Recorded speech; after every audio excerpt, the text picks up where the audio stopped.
Hello, everybody, and welcome to my channel.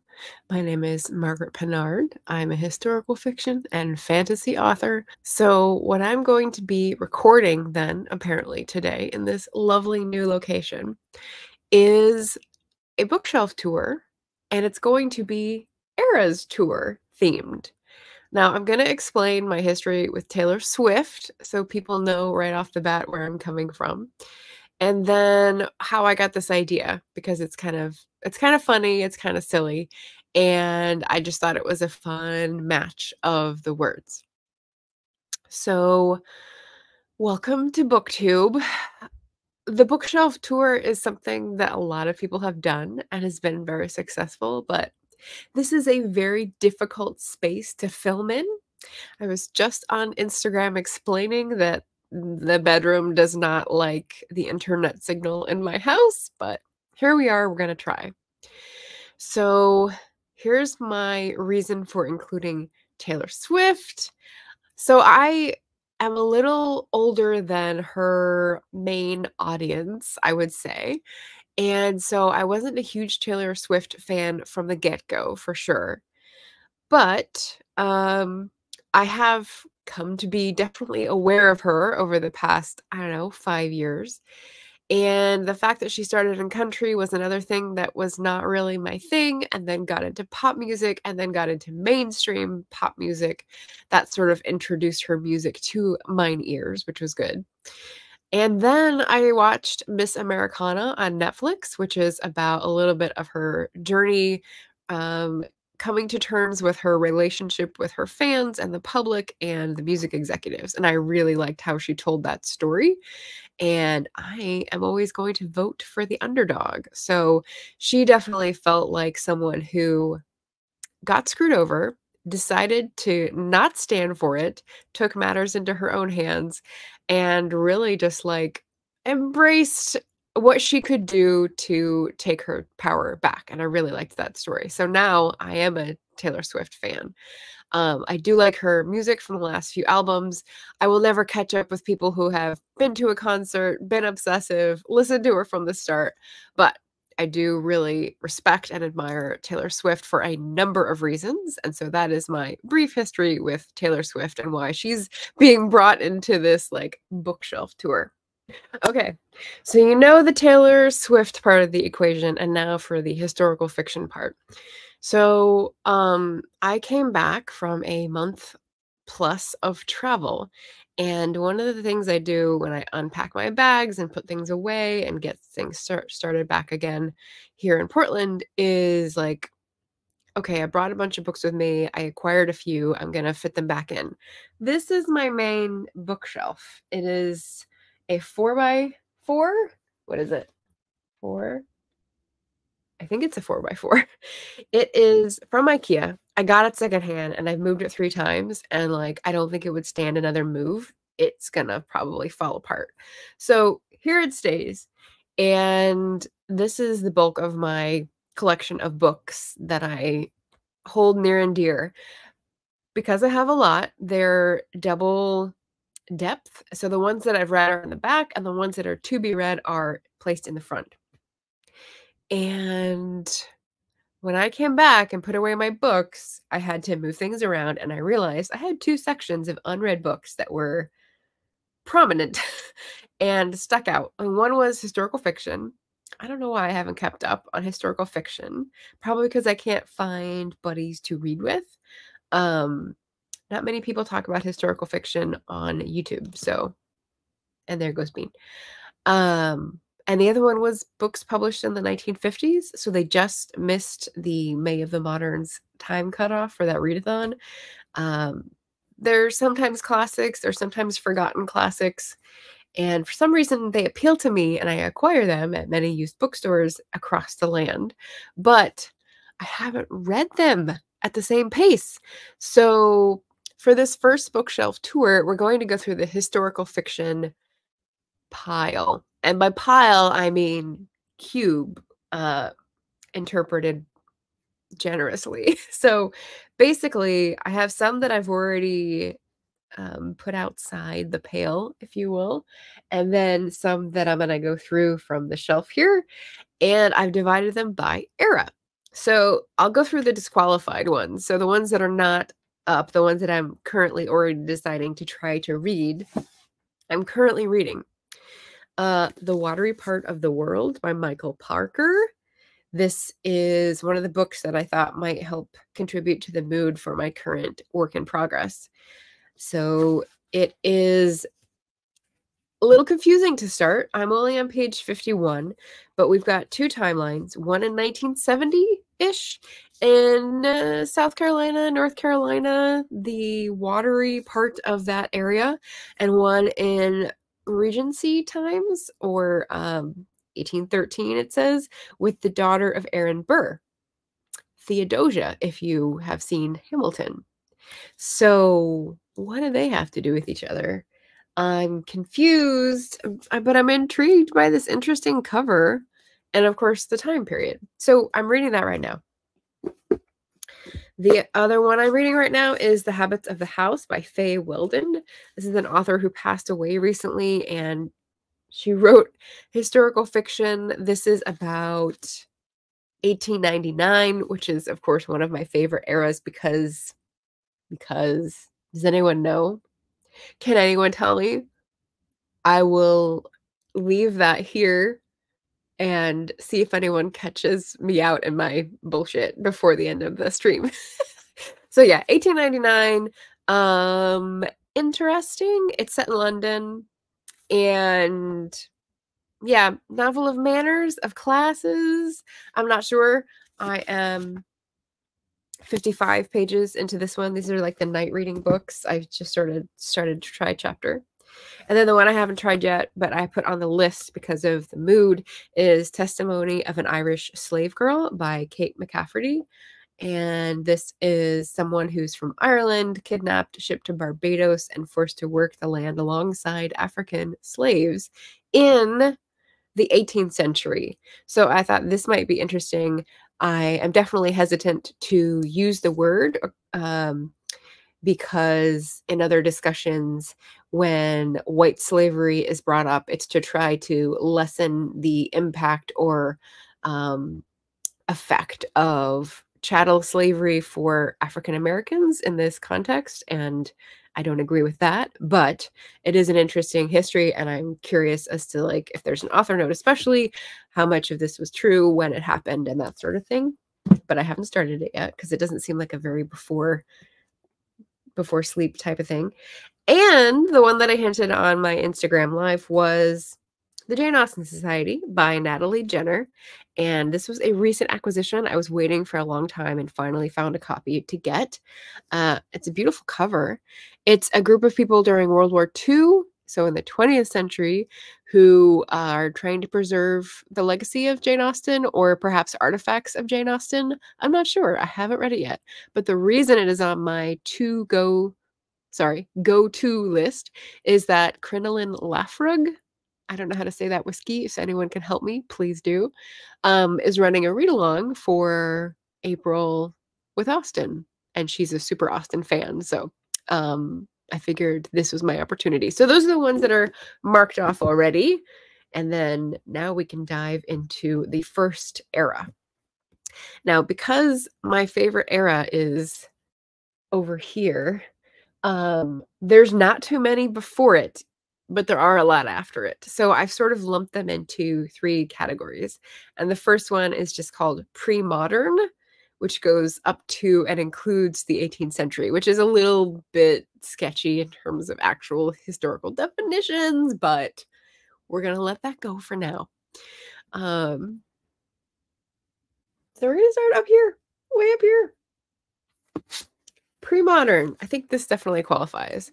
Circe by Madeline Miller. This is a Booktube favorite. I feel like everyone has read this but me, but it's definitely going to be an Emma Bennett recommendation because she's someone who's immersed in the classics. It's a retelling of a Greek myth and very popular on the lists in general public. I think because of the novelty of such a perspective, But as someone who is not a classic scholar, I maybe am hesitant about how much I would get or how attuned I would be to the vibe or the language or the heroicism, if that makes sense. So, I don't know. Have you read Circe? Are you curious about it? Well, Greek mythology girlies, for example, will be happy to know about this one. I got it because I had a little bit of FOMO. Like, I definitely want to sample, but I've read The Silence of the Girls by Pat Barker, and it was pretty good, but it wasn't my thing. I want to give it another try. So, the next one skips a few hundred years. It's called Confessions of a Pagan Nun, and this is Kate Horsley's novel. Oh, and speaking of which, I wanted to say, um, these are all historical fiction, strictly speaking. These are not historical novels. Those are excluded. So anything for Victober is off the list. And also anything that can fit into a different genre is off the list. So if it's a historical mystery, it's going to my mystery section, which I can handle, which I devour. If it's romance, it's going into my romance section, which I can handle, which I devour. If it's a sci-fi fantasy, it's going into that section. So it's just these sort of straight historical fiction that have sort of been left in the dust. Cloistered in a stone cell at the monastery of St. Bridget, a 6th century Irish nun secretly records the memories of her pagan youth, interrupting her assigned task of transcribing Augustine and Patrick. So again, this is kind of like Circe. It's a woman's point of view from a period of history where we don't have that. And so, a good imagining or retelling of early Ireland, pre-Christian, pre-modern. And I've tried to get someone interested in reading this with me, but no. And it's small. Like, look at how small that book is. But I don't know. Let me know. The next one I haven't had for very long because this came back on the trip with me. This is Sharon K. Penman, who I have not read yet, and she's kind of like a Ken Follett type person. She writes many, many books with many, many pages and is definitely a saga type of writer. This one I found, it's not the first in the series, but it was in a little free library. It's called When Christ and His Saints Slept, and I figured I could probably drop into it, such a historical saga series without reading the ones before because there's going to be so much context. But yeah, I just heard a lot of praise. I don't know if she'll be my type of writer, but excited about it. I just got it, so that's not one of the culprits of the unread TBR. This is a local author, so like read local. I'm giving myself shade here. Hild by Nicola Griffith is about Hildegard of Bingen, who is a historical religious figure, and she imagined a much more mystical and moving and inspirational life for her, including like magic at the beginning. And I started reading it and I got 35 pages in before I was like, I can't keep all these very small hints and details in my head, and I'm like losing the grip. So I put it down. But she's, I think, from Seattle, Nicola Griffith, and has a new book out and takes a long time with her historical epics. And so I really would like to give this the attention it deserves, but you will see there is a theme. I do pick up and put down books, and I don't know, is it a bad habit or is it like try a chapter and it's just not its time? So I'm waiting. I'm waiting for someone. If this is your era, if you want paganism and you want early Christianity and you want that sort of vibe, I mean, drop me a line. That's what this is for. I want help to sort of get through this cohort of unread historical fiction because I'm sure there's more and I don't have room for it. So let's move it out. Move it on out. Pre-modern, we're starting to get into, I think this is 1500s, 1600s. This is called Margaret the First by Danielle Dutton, and it was a local small press book with such a beautiful cover and such a beautiful name. So I felt some kinship, and I wanted to know about this royal in the British line, Margaret the First. And I couldn't get into it. Like, it was another one of these, started reading it, and it's very literary.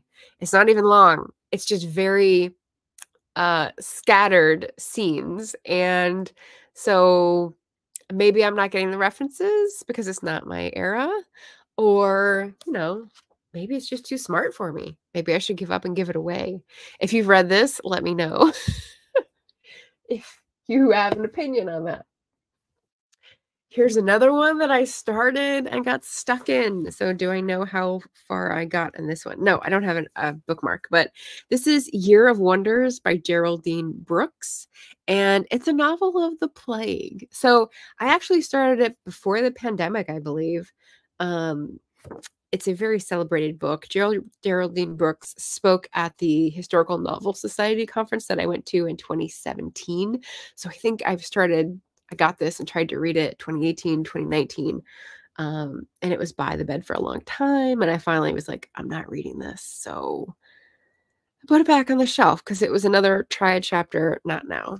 But I like her daily chores detail. I remember that there's a lot of subtle pieces to her illustrations of life that's going to take some time.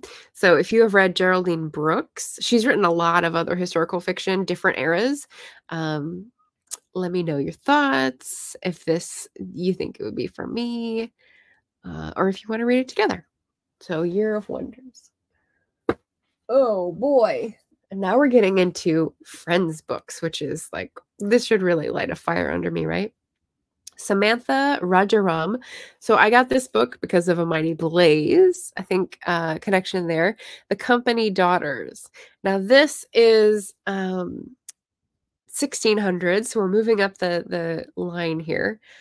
Wanted company daughters, virtuous young ladies to become the brides of industrious settlers in a foreign land. The company will pay the cost of the lady's dowry and travel, returns not permitted, orphans preferred. And with that ominous advertisement as a tagline, we get a debut novel from an author who's talking about the British East India Company and what that must have been like. So very interesting, but not my era.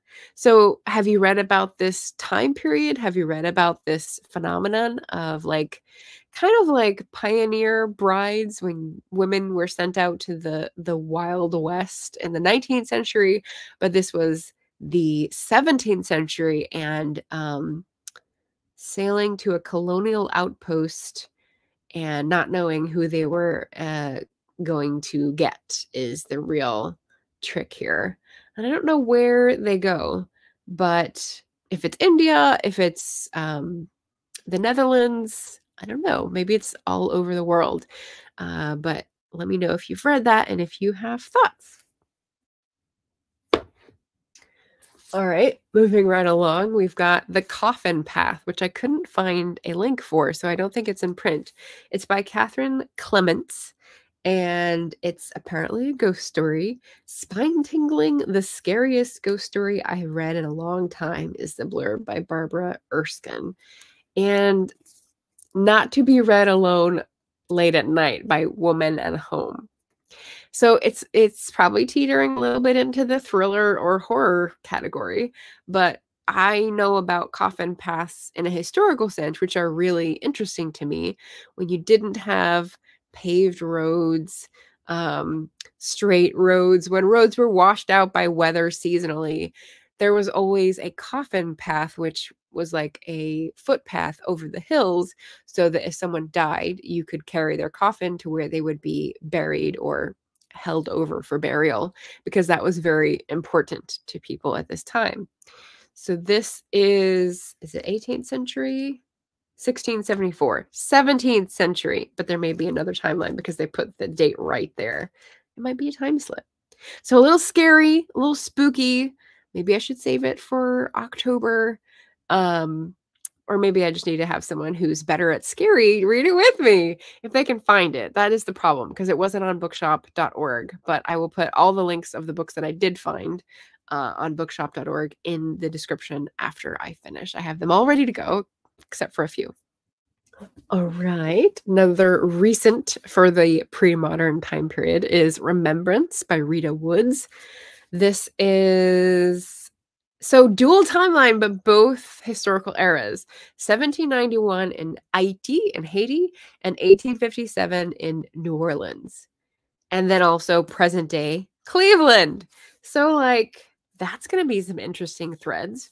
I was very excited. I've heard Rita Woods speak a few times in the same, I think I got this at the same time period as Company Daughters, through the same cohort of historical fiction authors with books coming out. And I just thought it was going to be really interesting. Perhaps magic. 3 women separated by time and oceans, but alike in desperation, seek refuge. So it's kind of a chunky book. It's pretty small. It's smaller than average. So if you've read this, let me know. I know it was pretty popular when it came out. Oh, okay. So Shannon is lurking and recording her audiobook. Well done.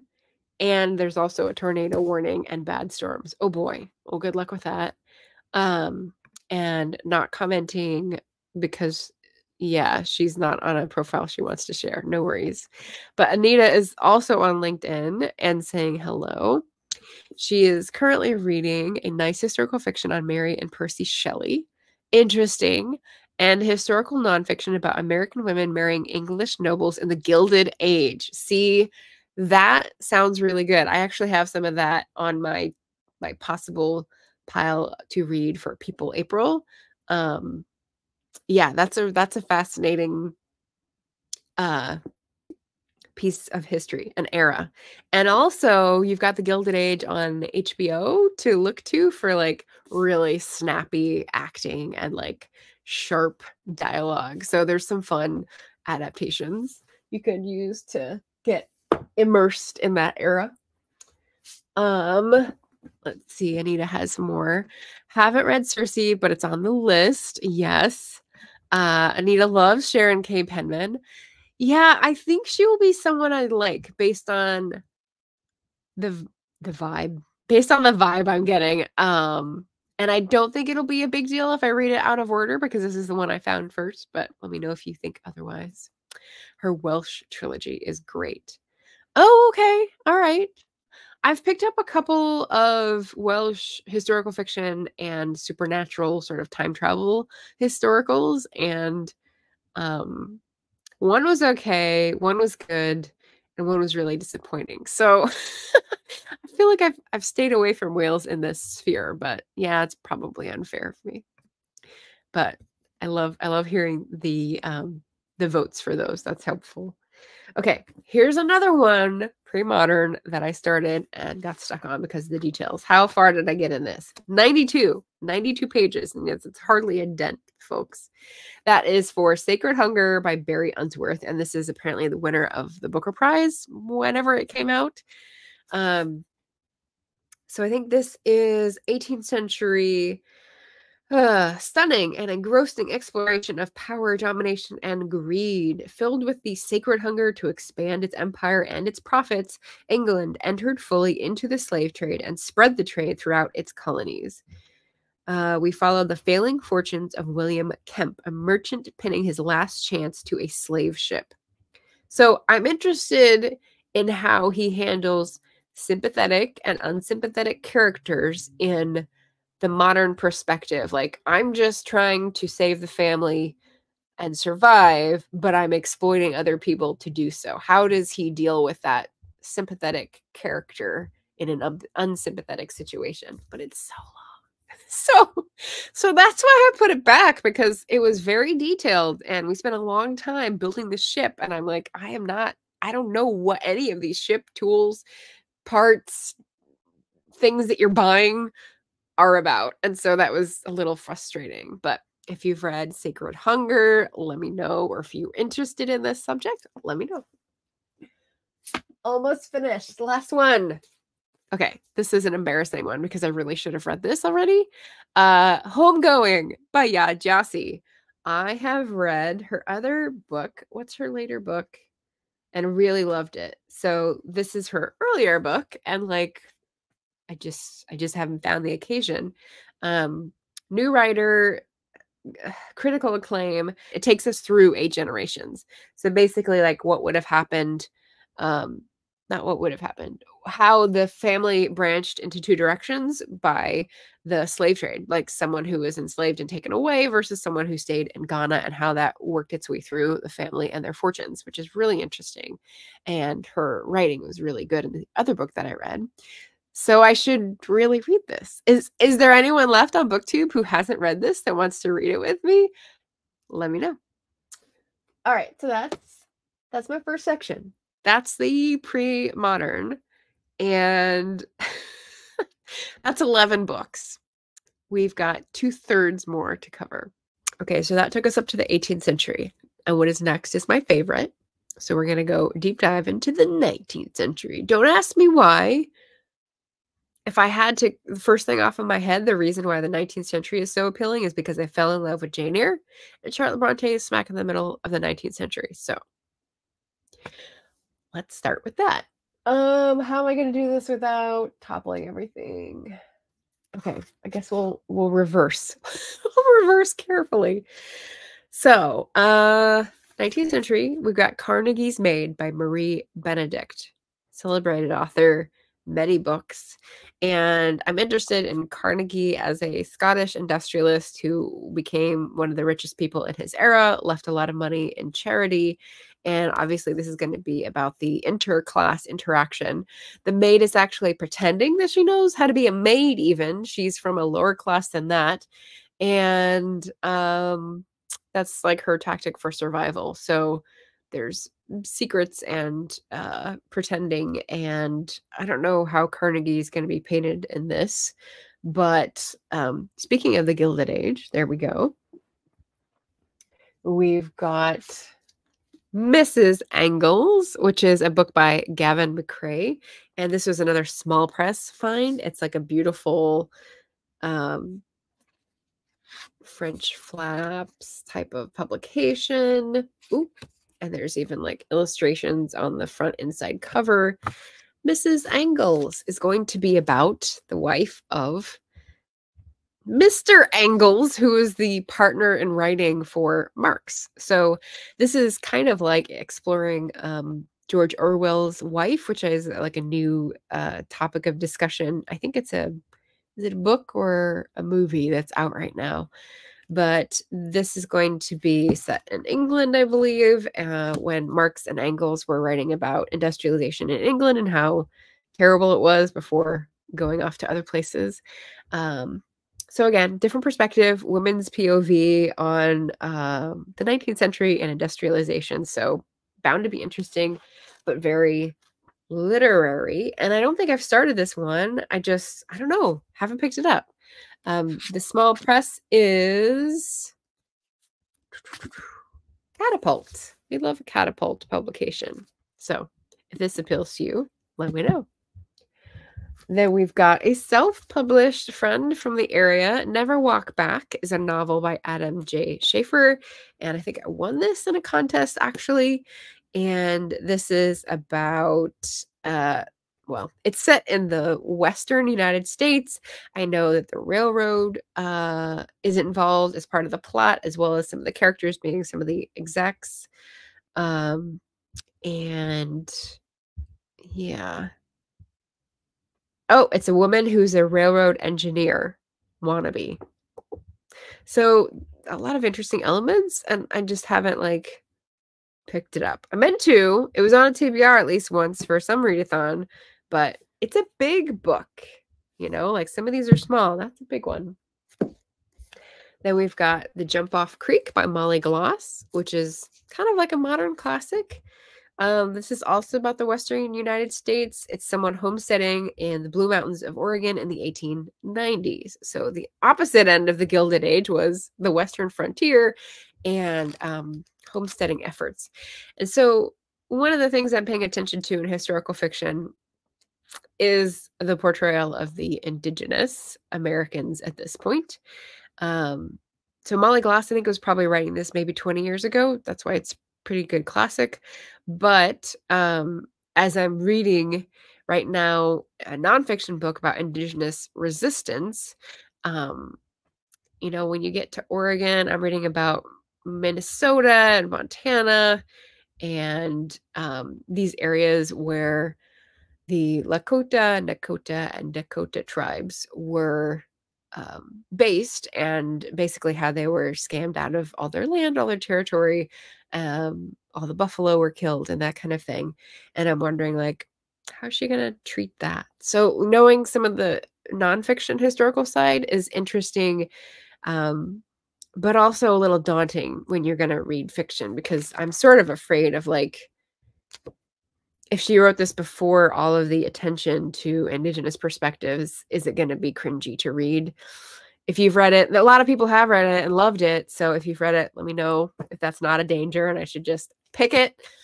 I've got another super famous one, Elizabeth Gilbert. This is her follow-up. It's The Signature of All Things, a historical fiction that was her attempt after Eat, Pray, Love and all that popularity. And I think she just got really enamored of the history of an object and went in with research and then embroidered this whole story around it. This is early 19th century and talking about people who got interested in researching plants and then, like, the lives that intersect. Botanical explorer. Yeah. Yeah, and a sense of wonder. So the signature of all things is intriguing to me because when I was studying plants and a little bit of herbalism, the signature of all things suggests to me the, what was it called? The doctrine of the signature of nature or something like that, where if you looked at a plant or part of a plant and it looked like something else, it probably helped with that other thing. Like if you look at, excuse me, I'm still allergy ridden. If you looked at what looks like brains or what looks like lungs, lungwort, that should help your bronchial passages. So if you are having breathing difficulties, consuming this thing that looks like lungs is going to help you. So I'm interested in, like, that moment in history of scientific discovery and maybe revealing it or expounding upon it. I'm curious. So also Elizabeth Gilbert, she's a good writer, so I picked that up with that in mind. But again, chunker and quite, no, I guess it's average. But yeah, if you are looking for an excuse to read that one, let me know. We got another small press, Thieving Forests by Martha Conway, and you've got your badges of Independent Publisher Awards and the North American Book Awards. So this is early 19th century.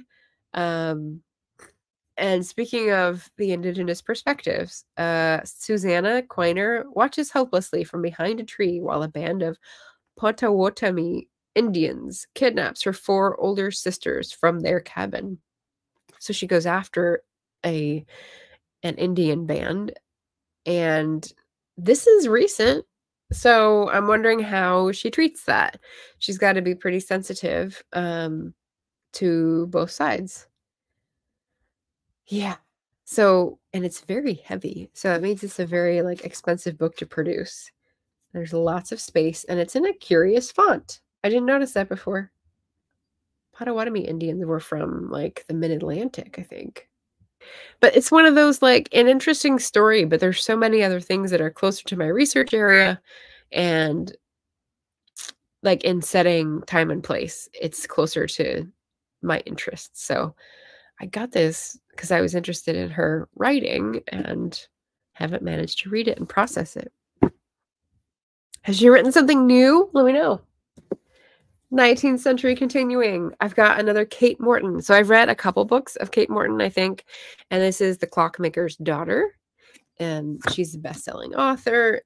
She specializes in family secrets and dual timelines where something is revealed in the past that affects the present, and like just really well structured not mysteries, but like revealed secrets. And this one is a little girl is abandoned in the streets of Victorian London. A gunshot rings out. A woman is killed, another disappears, and the truth of what happened slips through the cracks of time. It is not until more than a century later, when another young woman discovers a long forgotten sketch, that its secrets are finally revealed. So she writes very uh, hefty books. I won't say they're dense. They're pretty fast to read, but it's an investment in time, so I haven't managed to do that. But Kate Morton is very popular, so maybe you've read Kate Morton before and have a favorite or have an opinion on where this one falls in her canon. I'd be curious. We've got a very different point of view. This is The Kitchen House by Kathleen Grissom. And this is on a plantation in Virginia. A dark secret will expose the best and worst in people and could tear the kitchen house apart. So we've got a young Irish servant who works in the kitchen, and the big house is separate, obviously. An illegitimate daughter who is the master's daughter, who's considered a slave, and they form a bond, but there's a color divide and a big difference in privileges and rights. So this is how they navigate that, which is very interesting. If you're someone who likes The Vanishing Half or Passing and have gotten into those types of novels, that may be like another one to add to that type of novel. This I got this because of a different book than I thought it was, so it was actually an accident. But it does sound really good, so there's that. Another drastic change back to Western Frontier. This is Letters from Yellowstone, and it's a winner of the Pacific Northwest Booksellers Association Book Award for fiction by Diane Smith. For the longest time, I thought it was nonfiction, Letters from Yellowstone, but it is a novel. So this is 1898, and Yellowstone is right in the middle of that area that I just described of the indigenous tribes that were being uprooted and, starved out of existence. So this is a woman who's trying to be a scientist for like biology and not being taken seriously. So how are they going to bring the whole Western frontier in? I'm very curious about that one. I feel like I need a certain type of book club to just like plow through all these. All right, this one was going to be a follow-up to my Remnants series research book. It's The Secret River by Kate Grenville. Very popular Australian historical fiction. I could definitely read it for Straya September, which is a readathon run by Scott at Gunpowder Fiction and Plot. I missed my chance last year, but there's always next year. Try to pick it up. How was that? How was that accent? You can grade me on a curve. I'd love it. So basically, this is early 19th century, someone who moves to the colony and trying to make it work, but he's forcibly taking the land from the people who came before him. So how does that work? So really related to the Western frontier of the US part of the era, and that's why I was really curious. And they say it's really good, classic of Australian literature. So okay, for another embarrassing one, we've got 19th century Daughters of Nantucket, which is by my friend Julie Gerstenblatt, and this came out last year only, so it's new, but it's been weighing on me because I wanted to read it, and every month I haven't read it. It's like I feel bad. So Nantucket is a place that Julie is very familiar with, but it's not my milieu. It's like a fancy place in Massachusetts, as far as I know, but I usually get confused between Martha's Vineyard and the Cape and Nantucket. Like there's all these little bays and harbors in New England that I think I get confused because I didn't grow up with them. But But this is exciting. This is going to be different women in different social, racial, economic milieus who are coming together in a crisis. There's a fire on the island of Nantucket. It has to do with the whaling industry. So that's why you have this whale on the cover, and how they interact or depend on each other or not is the subject of the novel. So again, haven't started it, but would really love to if anyone is very curious about mid-century whaling industry, Massachusetts, not multi-generational, but different perspectives, diverse perspectives. All right, we're getting to the close of the second part here. We've got Trust, which is a recent acquisition. I did start it when I was trying to go through a bunch of books, but I only got to page 8. It's riveting, but I was going through like 6 books at once, so I just put it back. This is by Hernan Diaz, and it's about the too big to fail, if that sounds familiar, businesses in New York City in the Gilded Age, and the antitrust legislation that ultimately put muzzles on them. Maybe. And then we just dropped it and thought nothing would go wrong.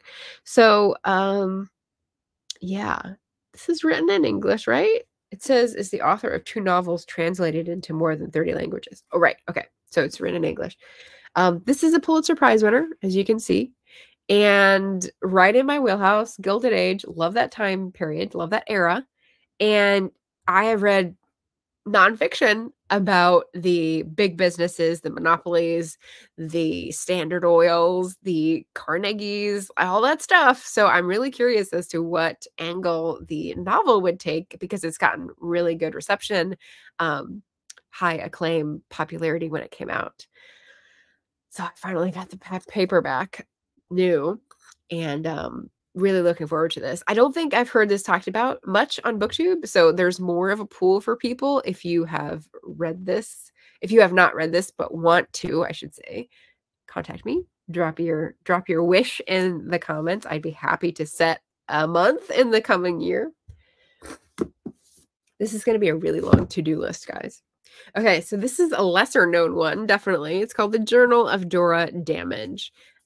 Damage's Book Bindery, Bindings of Any Kind by Belinda Starling. And so you can see by the cover there, it's a little risque in its subject matter, and it's a funny combination, right? So London, 1859. They have a bookbinding business, this husband and wife, but they're in debt and they're about to enter the poorhouse. But then she resolves to rescue her family and becomes irrevocably entangled in a web of sex, money, and deceit. So you can imagine, like, what's she doing? Is she becoming a madam? What's the journal about? Like, there's a little saucy sideline. And I picked this up as a used copy from Backstory and just haven't read it yet. I don't know anything about the author, but it just sounded like a fun idea. So I took it home with me, as one does. All right. Recent acquisition. This is actually in my Great British Book Haul. If you watched that video, is Godmersham Park by Jill Hornby. This has been on my wish list for years because Jill Hornby is the author of Miss Austen, which is one of my favorite books when I was starting my Booktube channel 4 years ago.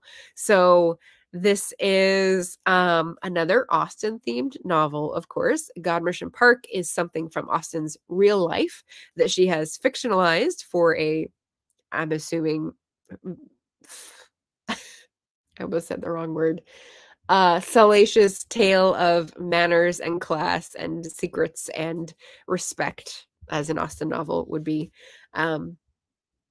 So we've got a governess and we've got people in the family and crossing lines, basically. So it just sounded exciting and like a nice treat. The reason I liked Miss Austen so much, I heard it on Libro.fm. I heard the audiobook version, and Juliet Stevenson was the narrator, and she was so good, so hilarious, so good with the accents. Like, she's an actress that I love, and so hearing her as a narrator was like chef's kiss.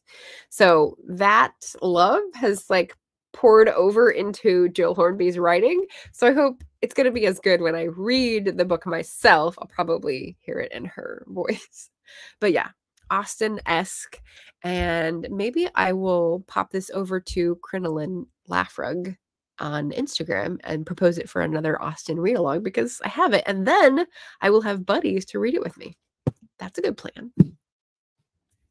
Okay, almost done with the second section. This is Conjure Woman by Afia Atakora. This is a 19th century dual timeline. Freedom Time, 1867. So we've got Rue. She is a former slave on her former plantation, and she is a midwife and healer. So there's some disruption. The birth of a pale child with black eyes. Okay, so all right, health difficulties and like the aftermath of crisis of Civil War. And then we've got Slavery Time, 1854, before the war. And another healer lady, Maybelle. So how are they related? A reckoning comes for Maybelle, Rue, and the people on the plantation. So very curious in terms of structure. And I really was looking forward in this one to the background of the conjure woman in particular. So someone who's a midwife and healer, who has plant knowledge, who learns that at the knee of a relative, and passes that on. That's something that I aspire to. So reading about it in history, I thought would be a nice way to maybe get some more of that. And then also like a really great story. And I'm hoping for some resistance. I'm not sure what all the drama is going to be in this one. So we'll see. We'll see. Then I've got this one that I lusted after for quite a while before I got it. It's The Mermaid and Mrs. Hancock, because look at that beautiful cover. So this is the hardcover. It's by Imogen Hermes Gower. I don't know how to say that. But yeah, this is about someone who pretends to be a mermaid in a traveling circus, or is a mermaid in a traveling circus, and basically what her secrets are, and the person who believes her and promotes her to get money from this act, and what their relationship is and how that develops. I thought that was weird, but like intriguing, and I'd heard good things about the author, so I got that, and don't know where that goes in my eras. The novel calls to mind 19th century masters like Dickens and Eliot, who relish the way a character can drive and reverse plot. Oh, see, and an astute novel about class, race, and fate that will delight fans of Sarah Perry's The Essex Serpent.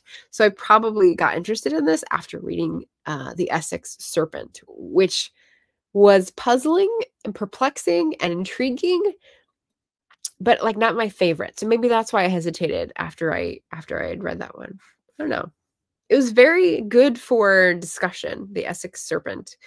But and I did a buddy read on it on Booktube with someone. And I can't remember right now, but yeah. It's in my channel if you look up the title.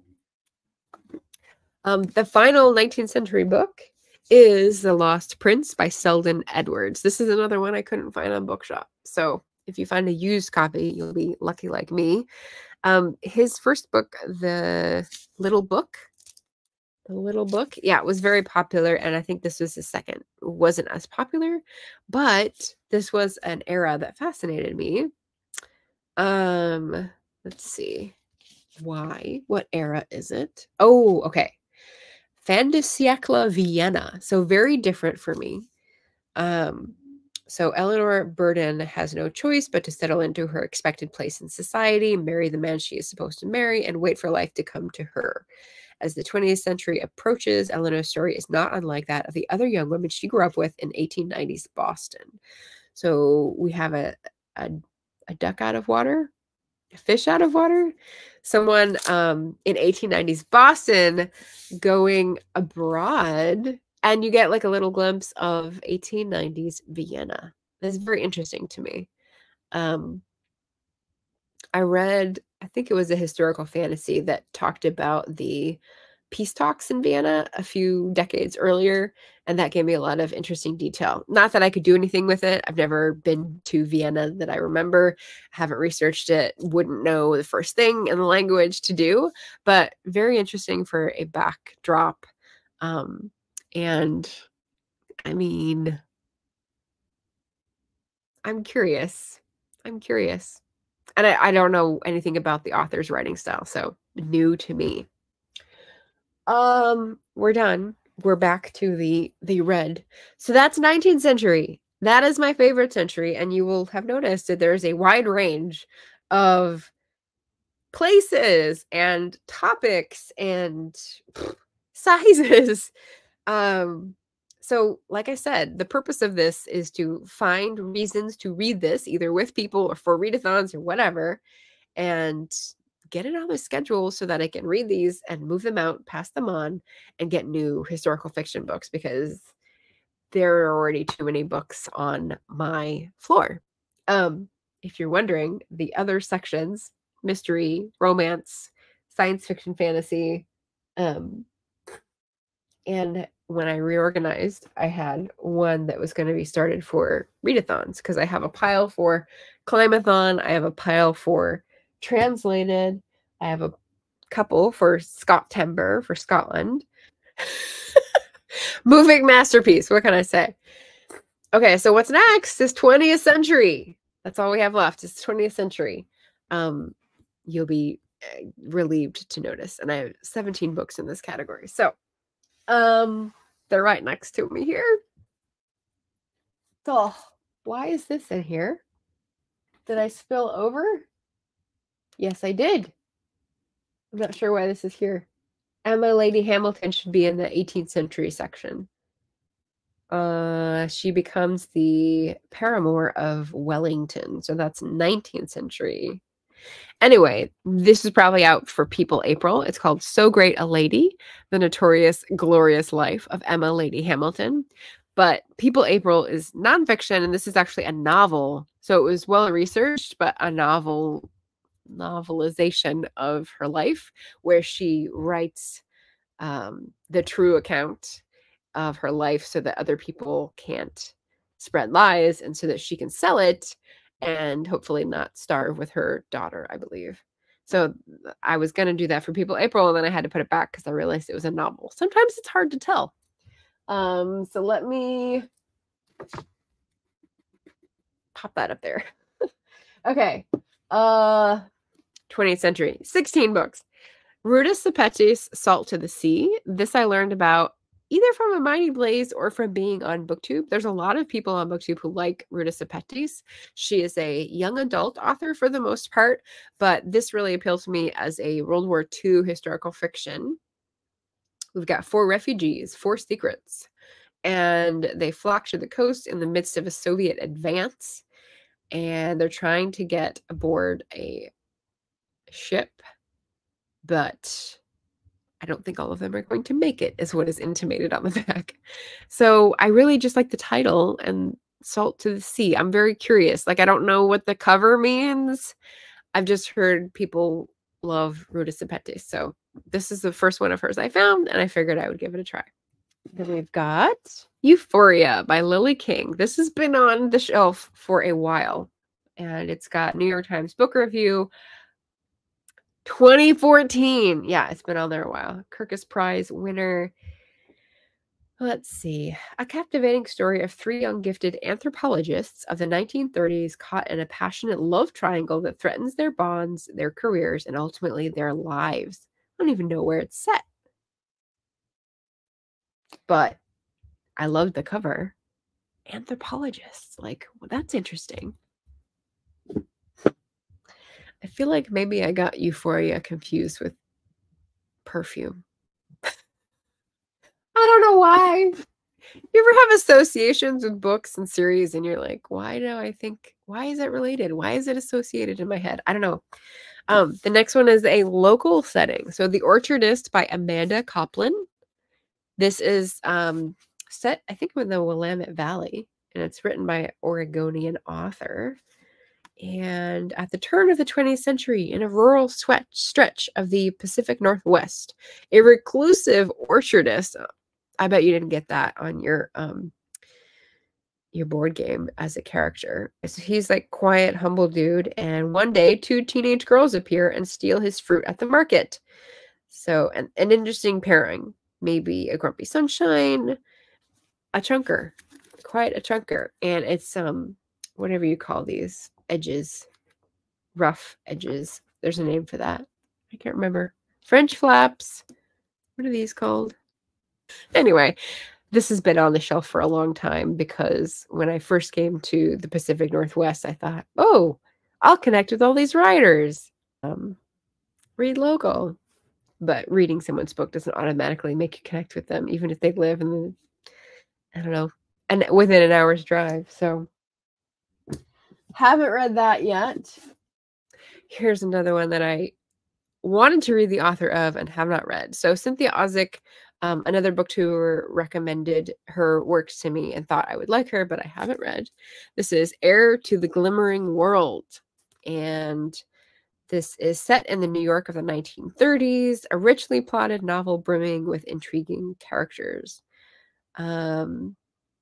So we've got recently arrived from Berlin. The Mitwissers rely on the auspices of a generous benefactor. Oh my goodness, it sounds very twisty. And it's the 1930s. So if you've got German immigrants in New York in the 1930s, interesting. Probably some fascism coming into play. We'll see about that.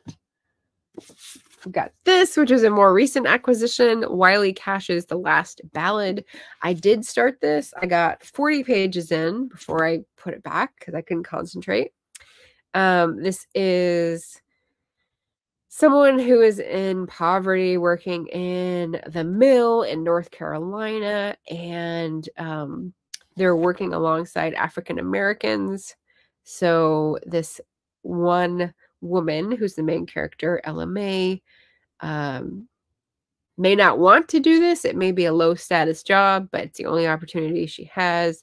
And then the organizers come to town. So you see the tensions in the community and whether they triumph. I really, really liked The Women of Copper Country. Women of the Copper Country, which is a woman organizing a labor union in Michigan in the copper mines. And so a mill in North Carolina with the same sort of theme. I was really wondering how Wiley Cash would handle that. It sounded like a right up my alley, and I hadn't read him before. So interested in that. If you are, let me know. Oh, we're coming down to the final stretch here. The Lions of Fifth Avenue by Fiona Davis. Now, I have read Fiona Davis before. I really liked her. A couple of books she's written before. She tends to write about specific buildings and their history in New York. And this is no different. This is about the Central Library. She also writes dual timelines. So we've got a 1913 timeline and a 1993. So it's going to be like Kate Morton-esque, secrets coming out and the past being revealed, and sympathetic characters sort of finding their way in the modern timeline. And it's set in a library because you used to have people living in the library to take care of it, which I really liked learning when this came out. But yeah, waited a long time to find a copy of this and then didn't get around to reading it. Story of my life. Then we've got The Wild Princess, which is back in the UK by Mary Hart Perry. This is a novel of Queen Victoria's defiant daughter. So Princess Louise. It's sort of biographical fiction. And take a handsome American recruited by the Queen's elite Secret Service to discover the truth. So, ooh, violent Irish radicals. Okay, so that's maybe why I connected to this. Looking at early 20th century and like politics and stuff like that, while also sticking with the British royal family. What could be better? And we've got Dreamers of the Day by Mary Doria Russell. And I read another one of hers. Is she the one who wrote Women of the Copper Country? I think so. So she's written a lot of books, but very different subjects. This one is actually set in Egypt, and there's a 40-year-old school teacher from Ohio who takes the trip of a lifetime to Egypt and the Holy Land.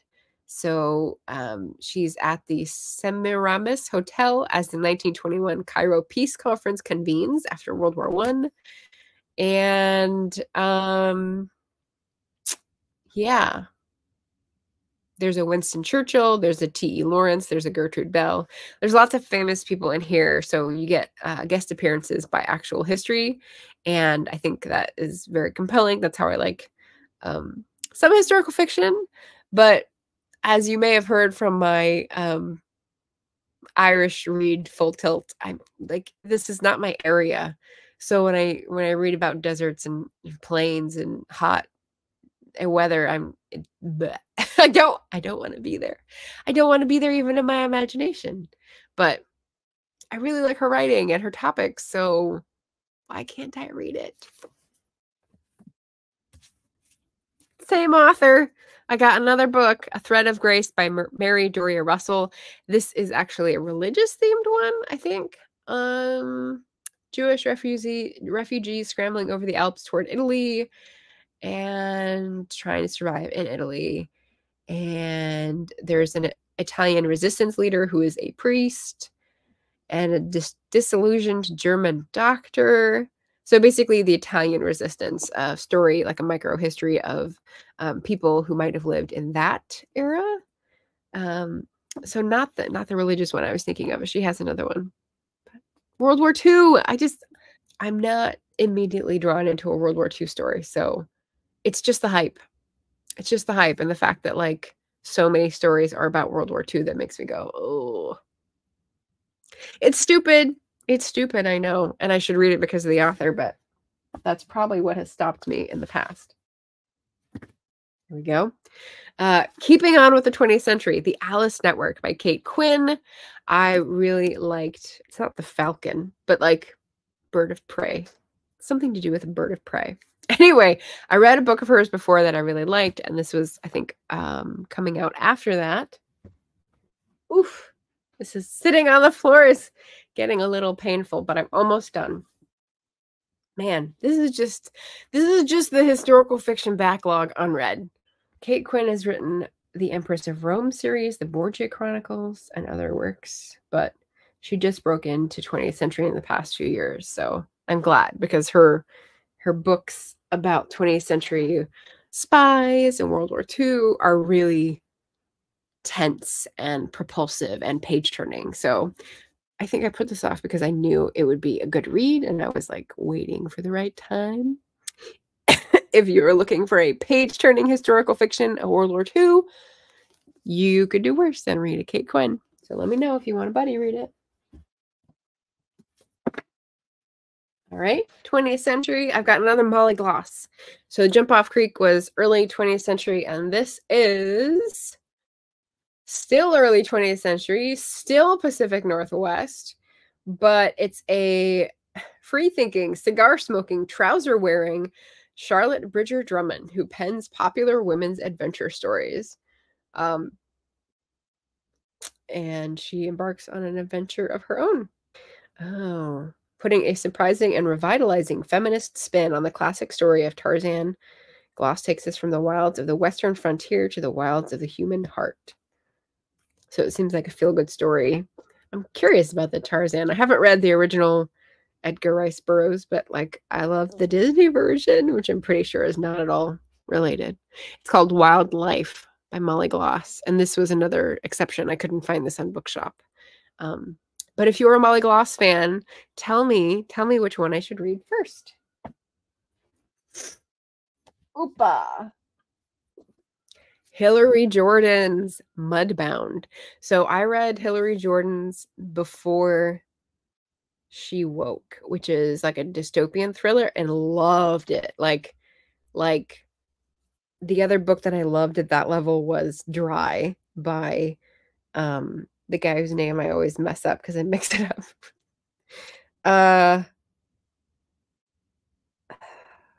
Not the fantasy guy. Anyway, a dystopian thriller, kind of on the Handmaid's Tale kind of vibe. And so Hillary Jordan, I know she can write a good suspense, like tension book. And this one is historical instead of dystopian. Let's see. Two families caught up in the blind hatred of a small southern town. And it's the saga of the McAllen family and the Jacksons. They're Black sharecroppers. So it's two sons return from World War II and what happens after that, right? Mudbound. So that's the interesting cover.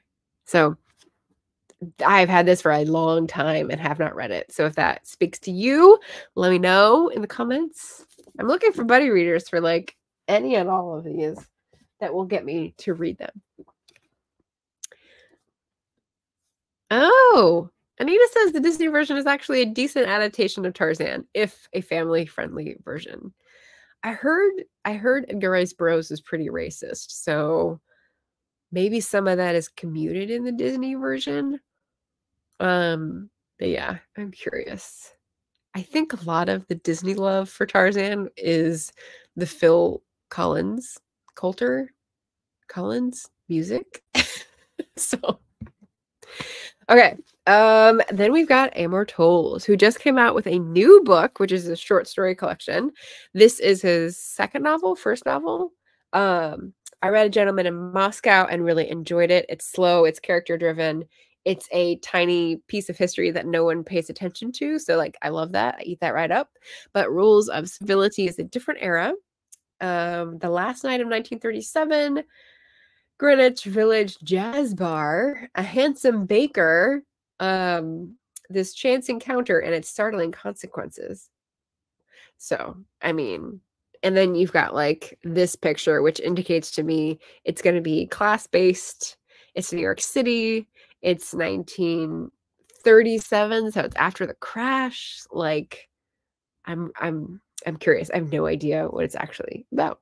So, just going on the author's name and the cover, how we decide on books.